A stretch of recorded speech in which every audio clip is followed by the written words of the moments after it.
world, especially dito sa Hong Kong, mga kakunyang. So, tara guys, pag-usapan natin at ipapakita ko sa inyo kung ano ang mga sikreto kong sangkap sa aking pagluluto, like especially sa pag-marinate ng mga meat.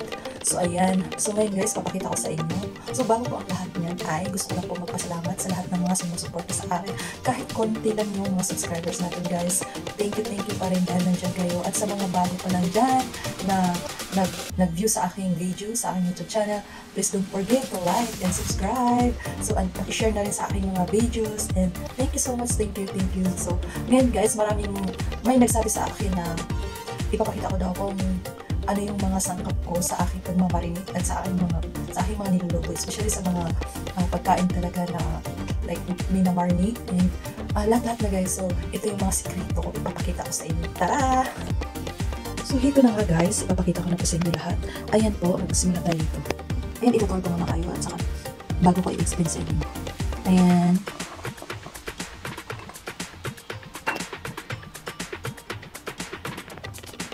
So, itong brand na to guys, ito yun ang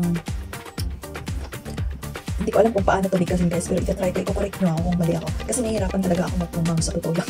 Ito ay ang tinatawag na Chuho Paste. So, ayan guys, ito ang ginagamit ko pag nagluluto ako ng beef stew. Ayan. So, ang next, ito ang cherry bean sauce.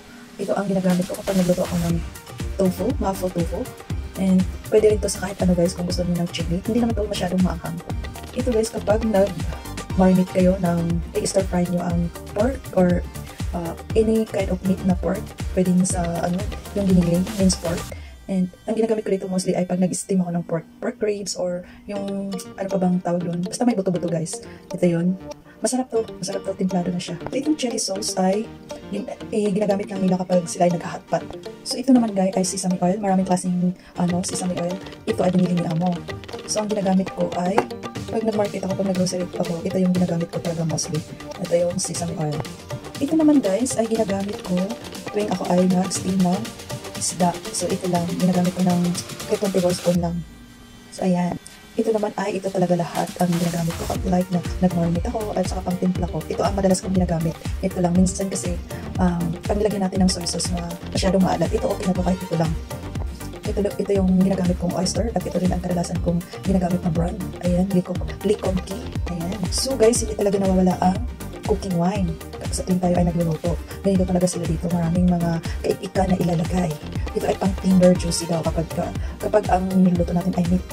Ayan. Ito ang dark soy sauce. Hindi ko nawawala sa tuwing ako ay nagmamarinate. Like yung mga beef or yung pork. So, ayan. Dark soy sauce. Ito yung dark. Ito din yung brand na napili ko. Ito yung kadalasan talaga ang nabibili ko simula noon. Ito naman guys ay ang light soy sauce. Ayan. Ito yung hindi ito nawawala. Kasi sa tuwing nagluluto tayo, gagamit talaga tayo ng light soy sauce. So guys, any brand of salt ang ginagamit ko. Kahit ano lang. Ito ay matagal na to. Mostly kapag sila ay nag-aano lang ng beef stick. So nag-beef stick lang sila. Ayan. Sea salt.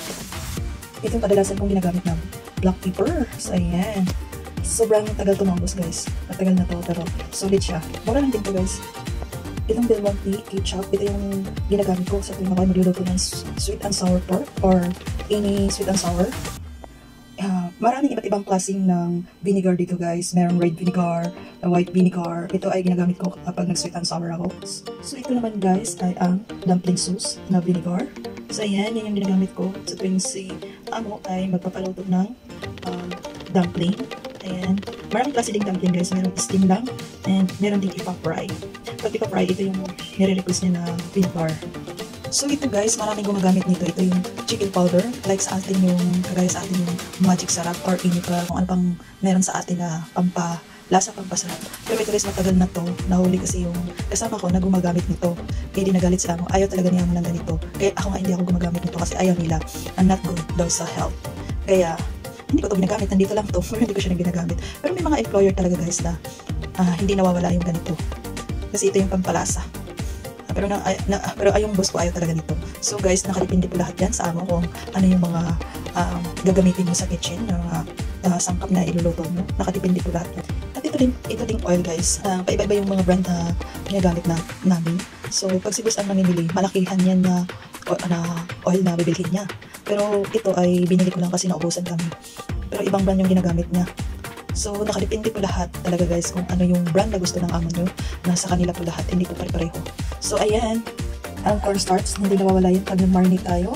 And kahit, so ito din guys ay ang sugar. Kapag bumili tayo sa mga groceries, merong nakalagay doon na pang cooking na sugar. So, ang ginagamit ko guys, kahit ano naman, okay lang basta sugar. Gumagamit din ako ng brown sugar pag gusto ko.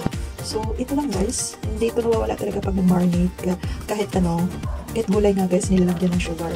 Ito yung mga sikreto nilang malupit sa pagluluto. So, ayan na nga guys, hanggang dito na lang ating video. So, I hope nakita nyo lahat and na-recognize nyo. Basta guys, ang sinasabi ko, nakadepende po lahat yan sa employer nyo kung anong mga brand ang gusto nilang gagamitin. So, ito lang ay tips na ipapakita ko. Ayan. So, I hope nagustuhan nyo ang aking video guys. Please don't forget to like and subscribe. So, hanggang dito na lang guys. Maraming salamat po sa inyong lahat.